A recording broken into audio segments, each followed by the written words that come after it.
Hello everyone, welcome to logarithm classes. मैं गोपाल कुमार। आज के इस क्लास में आप class 10th NCERT math exercise 1.2 का 1.1 का क्वेश्चन नंबर 5 को पढ़ने जा रहे हैं। ठीक है, और यदि आप हमारे चैनल पर नए हैं तो हमारे वीडियो को लाइक कीजिए, ज़्यादा से ज़्यादा शेयर कीजिए और सब्सक्राइब कीजिए। तो क्वेश्चन नंबर 6 है, क्वेश्चन नंबर 5 है, मैं रीड कर दे रहा हूँ। Check whether 6 for n can end with the digit 0 for any natural number n। यानी कि हमें ये दिया हुआ है नंबर है 6 के पावर n। क्वेश्चन नंबर 5 हमें चेक करना है। Check weather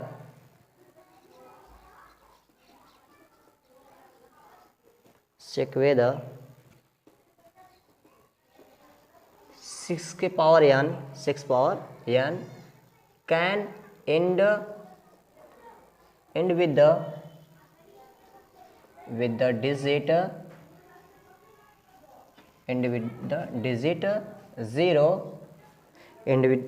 digit 0 and n belongs to natural number. तो इस क्वेश्चन को समझते हैं। अगर देखिए, समझिए, अगर कोई भी नंबर 0 पर एंड होगा, एंड होने का मतलब क्या है? जैसे अगर हम लेते हैं 6 और 5 लेते हैं, इसका मल्टीप्लाई करेंगे तो ये आएगा 30 आएगा। तो ये 6 और 5 का मल्टीप्लिकेशन ये 30 आया। तो ये किस नंबर पर एंड हो रहा है, किस डिजिट पर एंड हो रहा है? ये जीरो डिजिट पर एंड हो रहा है। तो इसी तरीके से हमें ये बताना है 6 पावर n जो होगा, क्या वो 0 पर एंड हो सकता है या फिर नहीं होगा। हमें ये चीज़ें बताना है। एक बात आप समझ के चलिए, अगर कोई भी नंबर 0 पर एंड होगा तो वो ज़रूर 10 से डिविजिबल होगा। ठीक है ना? क्योंकि देखिए, इसमें आप 10 से डिवाइड करेंगे, डिविजिबल हो जाएगा। 30 है, 30 को आप 10 से डिवाइड करेंगे तो ये क्या हो जाएगा? डिवाइड हो जाएगा। क्योंकि 30 जो होता है 30 ये 10 से ही मिलकर के बना होता है। 3 मल्टीप्लाइड बाई 10, यानी कि ये 10 से डिविजिबल होगा। यानी कि अगर यह 6 के पावर n 10 से डिविजिबल है तो यह 0 पर एंड होगा। अगर डिविजिबल नहीं है तो यह 0 पर एंड नहीं होगा। Is that clear? इतनी बातें समझ गए आप? तो चलिए समझाते हैं।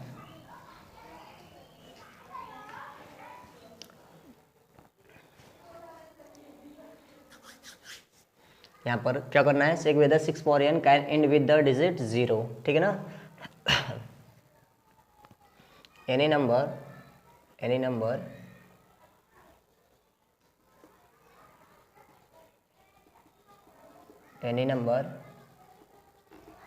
ends with the solution है। ठीक है ना? any number ends with the digit 0 if any number ends with the digit 0, then it should be divisible by 10. It should be divisible by 10. In other word, अगर हम दूसरे शब्दों में कहें, इन अदर वर्ड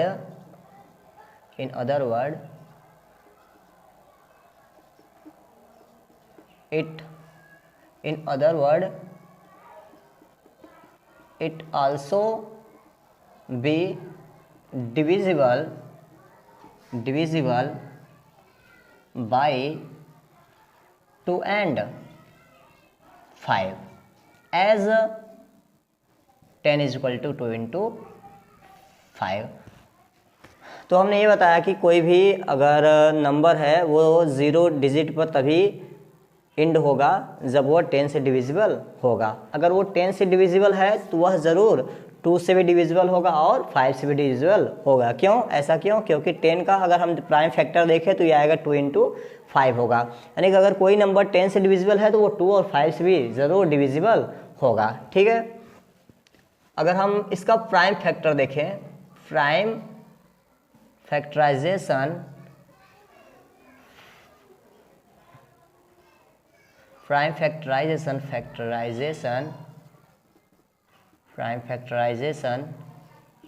ऑफ 6 के power n, 6 के power n। इसका prime factorisation क्या बनेगा, 2 मल्टीप्लाइड बाई 3 बनेगा 6 का, और इसके पावर n का n ही रहेगा। Here we can observe that, यहाँ पर हम देख सकते हैं 6 पावर n का जो प्राइम फैक्टर हुआ 2 इंटू 3 की पावर n। यहाँ पर 2 तो है, 2 है, लेकिन इसमें 5 नहीं है, 5 नहीं है। तो अगर ये 5 नहीं है तो क्या ये अब 0 डिजिट पर इंड होगा, तो नहीं होगा। यही बातें हमें लिखनी है। Here we can observe that 5 is not in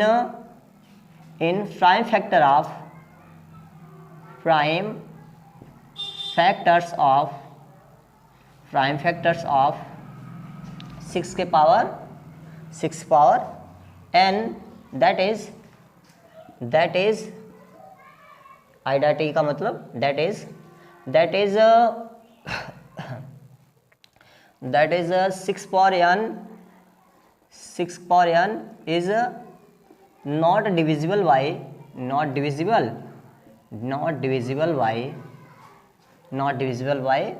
5। hence अगर देखो कोई नंबर 2 से डिविजिबल है, 5 से डिविजिबल नहीं है, तो इसका मतलब ये है कि वो 10 से डिविजिबल नहीं होगा। 10 से डिविजिबल होने के लिए उससे 2 से भी डिविजिबल होना पड़ेगा और 5 से भी डिविजिबल होना पड़ेगा। अगर ऐसा नहीं है तो वो 0 डिजिट पर इंड नहीं होगा, ठीक है ना। तो ये 5 से डिविजिबल नहीं है, 5 से डिविजिबल नहीं है तो यह 0 पर इंड नहीं होगा। Hence 6 power n cannot end with the digit 0 for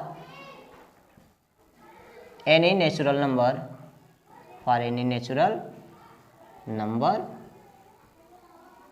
n। Is that clear? आपको ये बातें समझ में आ गई? मैं एक बार फिर से अच्छे से इसको एक्सप्लेन कर रहा हूँ, अच्छे से समझिए, फिर आप इसका स्क्रीनशॉट ले लीजिएगा। हमें ये क्वेश्चन में कह रहा है कि 6 के पावर n जो है क्या यह 0 डिजिट पर इंड होगा। 6 पावर n जो है क्या यह 0 डिजिट पर इंड होगा। 6 पावर n, अब यहाँ पर n कह रहा है नेचुरल नंबर है, तो यह इसकी जगह पर हम क्या रख दें, 6 पावर 1 रखेंगे तो 6 आएगा, 0 पर डिजिट खत्म नहीं हुआ। n की जगह पर 2 रखिए तो आएगा 36 आएगा। n की जगह पर 3 रखिए शायद 216 आएगा, ठीक है ना। ठीक है 216। ऐसे n की कोई भी वैल्यू अगर रखने पर क्या यह 0 पर इंड हो सकता है, ये हमारा प्रश्न है, ये क्वेश्चन है। तो हम लोग किसको कैसे प्रूफ किए हैं, हमने ये बताया अगर कोई भी नंबर 0 पर इंड हो रहा है, 0 डिजिट पर इंड हो रहा है तो वो ज़रूर 10 से डिविजिबल होगा। अगर वह 10 से डिविजिबल नहीं है तो वह 0 पर इंड नहीं होगा, ठीक है ना। तो अगर कोई नंबर 10 से डिविजिबल है तो 10 का फैक्टर क्या होता है, 2 और 5 होता है। तो अगर कोई नंबर 10 से डिविजिबल है तो वह 2 और 5 से भी डिविजिबल ज़रूर से ज़रूर होगा। ये बातें समझ में आ गई? तो आगे देखते हैं। अगर हम 6 पावर n का देखें, 6 पावर n का प्राइम फैक्टर अगर देखें तो 6 का पावर n का प्राइम फैक्टर 2 इंटू 3 बनेगा। 6 का प्राइम फैक्टर 2 इंटू 3 बनेगा और इसके पावर जो जैसे है n वैसे का वैसे ही रख देंगे। देखिए ये जो नंबर है 2 से तो डिविजिबल है लेकिन 5 से डिविजिबल नहीं है। तो हम यहाँ पर क्या लिखे, here we can observe that 5 is not in prime factors of 6 power n, यानी कि 6 पावर n के प्राइम फैक्टर में 5 नहीं है। अगर 5 नहीं है तो ये 5 से डिविजिबल भी नहीं होगा। तो हम ये कह सकते हैं कि 6 पावर n जो है वो 5 से डिवाइड नहीं होगा। 6 power n is not divisible by 5। Is that clear? अब यहाँ पर देखते हैं 6 power n can not end with the digit 0। अगर यह 5 से डिवाइड नहीं है तो यह 0 पर इंड नहीं होगा। 1 मिनट, जस्ट 1 मिनट, ठीक है। आप लोग इसका स्क्रीनशॉट ले लीजिए। और सॉरी वो ट्रेन आ गई थी तो ज़्यादा लाउड होता है। स्क्रीनशॉट लीजिए इसका। ये चीज़ें नहीं लिखना है, ये चीज़ें समझाने के लिए था। तो यहाँ पर हमने क्या बताया कि अगर ये 6 पावर n जो है वो 5 से डिविजिबल नहीं है। अगर ये 5 से डिविजिबल नहीं है तो ये 6 पावर n जो है वो 0 डिजिट पर इंड नहीं होगा। Hence 6 power n can not end with the digit 0 for any natural number, या n के किसी भी नेचुरल नंबर के लिए यह 6 पावर n 0 पर इंड नहीं होगा। Is that clear? आपको समझ में आ गया ये क्वेश्चन, ठीक है। और यदि आपको हमारी वीडियो पसंद आई हो तो इसे लाइक कीजिए, ज़्यादा से ज़्यादा शेयर कीजिए, और अगर अभी तक सब्सक्राइब नहीं किया है तो सब्सक्राइब कीजिए। मिलते हैं नेक्स्ट वीडियो में नए क्वेश्चन के साथ और एक नए अंदाज के साथ। धन्यवाद।